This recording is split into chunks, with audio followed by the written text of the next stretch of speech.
With the 21st pick of the 2026 NFL Draft, the Pittsburgh Steelers select Spencer Fano, offensive lineman from Utah. I really like this pick for the Pittsburgh Steelers. I think, with this being said, and just being honest here, it would really be nice and helpful to know whether Aaron Rodgers is actually going to play or not. But regardless, I think this pick makes a lot of sense for Pittsburgh. Spencer Fano is one of the best offensive linemen in this class, and while he does have tackle experience, he could also be an excellent fit on the interior. The Steelers have invested in the offensive line multiple times over the last few years, and I just think that this selection will continue that effort to build a strong, more reliable front. So, again, he's one of the best offensive linemen in the class, and he would be great. He just would be a great offensive lineman, but he'll also be awesome in the interior as well for them. So, I really like Spencer Fano um, from Utah for this pick for the Pittsburgh Steelers. So we'll see how this goes.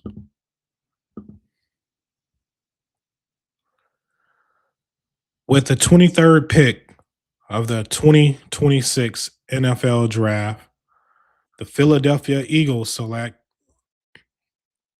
Max Ihenacore from Arizona State.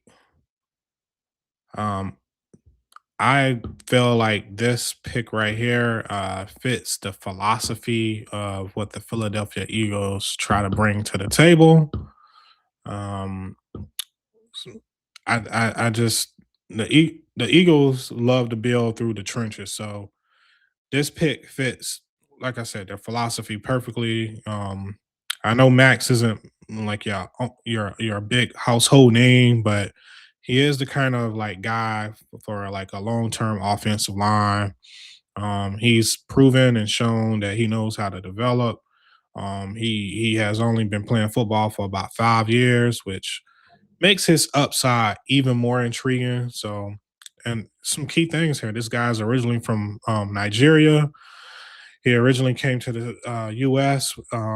Well, he came to the U.S. and focused more on basketball before actually deciding football, which was better long term path for them. So he played at the JUCO level and then just kind of worked his way up. So he's built a great reputation for playing his tail off, and for a team that's really thinking about a future tackle, this feels like a really, really smart move for the Eagles.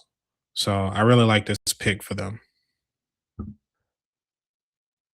With the 24th pick of the 2026 NFL Draft, the Cleveland Browns select Denzel Boston, wide receiver from University of Washington.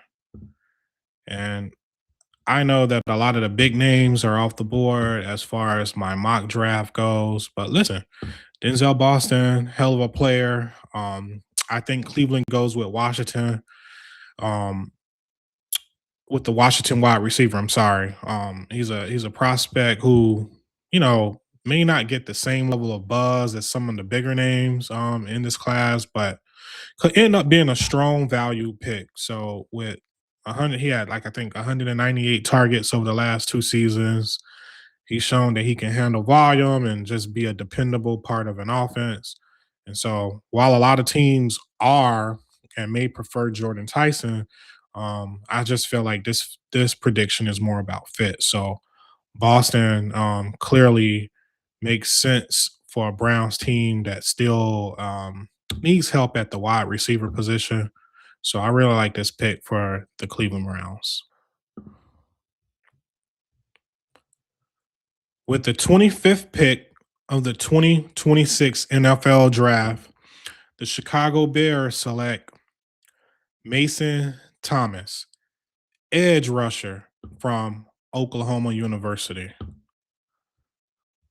So with the Chicago Bears, had a great season last year.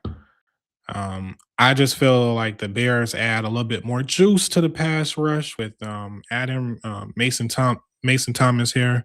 He ran a 4.67, which I mean was a little slower than some people expected, but his play speed is remarkable, and this is what really stands out. He looks fast on tape, plays with urgency, and consistently shows the kind of burst teams they value off the edge. So I really love him as a player because he's more than just a pass rusher. He brings energy, effort, and just the ability to impact the game in different ways. So also from a front office perspective, I think he's in a great example of what like play speed and why that matters more than just straight line time speed. So great pickup here for the Chicago Bears.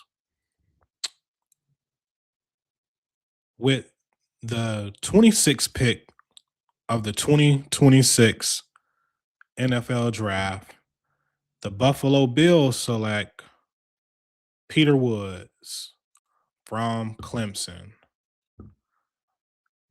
Now, I know if I was Brandon Bean and I don't pick a wide receiver, my football fan base may want me out of Orchard Park, man. They may want me out of the they may want me out of Buffalo, man.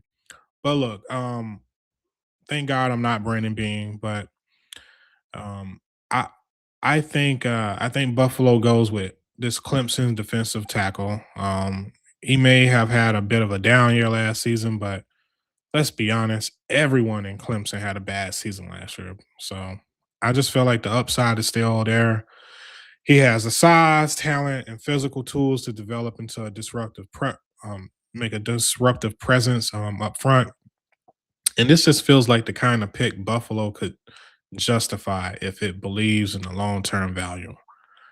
So I really like this pick for Buffalo and to get some help on their defensive side of the ball.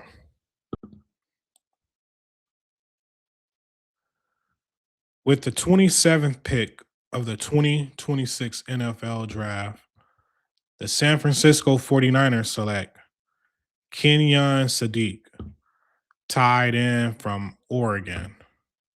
And there's absolutely nothing wrong with adding another great piece to that San Francisco 49ers offense. I just felt like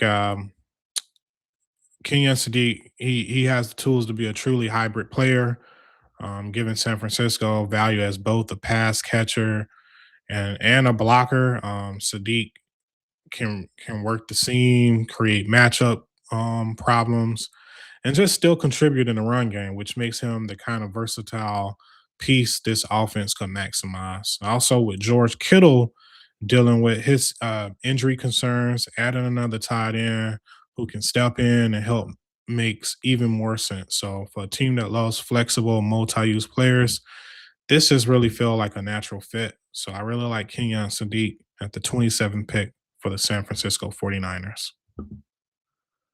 With the 28th pick of the 2026 NFL Draft, the Houston Texans select Blake Miller, offensive tackle from Clemson.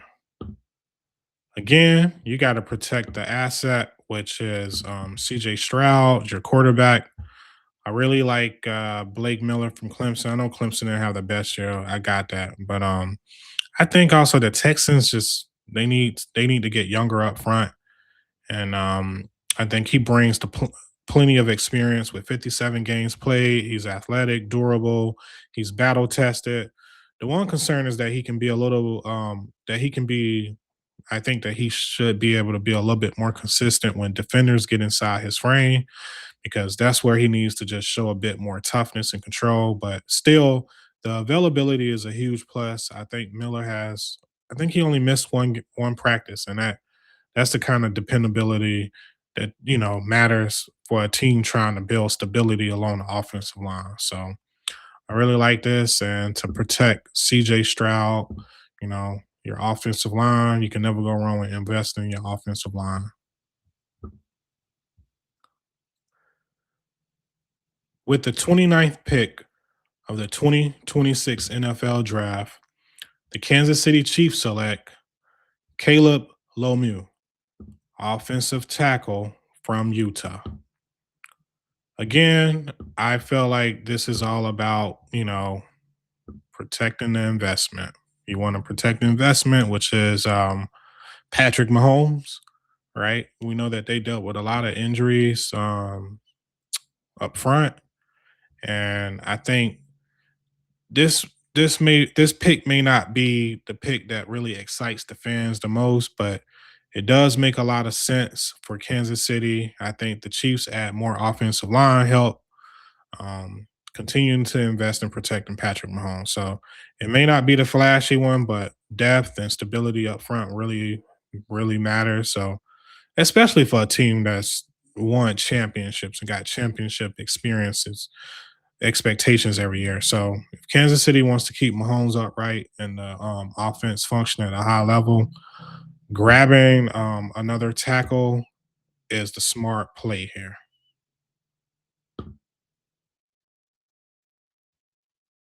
With the 30th pick of the 2026 NFL Draft, the Miami Dolphins select Keldrick Falk, defensive lineman from Auburn. Listen, I know the Dolphins in my mock draft had the 11th pick, and I had them selecting Lemon, the wide receiver from USC, Makai Lemon. But this is can also I feel like Keldrick Falk can also go at 11. I really do. So I can see them going after a defensive lineman here. Miami right now I think is just trying to value the culture and right now. So Falk, I feel like he checks both boxes. He got the personality traits and culture. He fits that. He's 6'6" with 35-inch arms. He's 21 years old. Has the kind of length that can be physical. He's physical profile teams love and in the front seven. Also, I watched some of the Auburn games this year. He played in the three-man front. He brings that versatility to fit, you know, an old school 3-4 type of look, which still offering room to grow as a pass rusher. He's a high character prospect with, intriguing upside and ability to create, tackles for loss in the backfield. So this will only add, to that Dolphins defense. And honestly, like I said, I can see him being considered earlier, earlier as well in this round. So I really like this selection for the Miami Dolphins. With the 31st pick of the 2026 NFL Draft, the New England Patriots select Jacob Rodriguez. Now, Jacob, um, I feel like this is a guy. And by the way, he played for Texas Tech. Um, I feel like this is a Mike Vrabel type of guy. Um, he has just tremendous upside, and he got that mustache thing going too. So similar to Mike Vrabel. But I think this guy, just like I said, he has tremendous upside. Um, I feel like he has the knack for like taking the ball away, moves with real fluidity, and helped himself with a strong combine performance. I love his toughness, his active instinct, and I just feel like he'll be a solid player for their defense, and especially with the Patriots. After going to the Super Bowl um, this year, they're in kind of like a win now mode. So I think that he will fit their defense really well.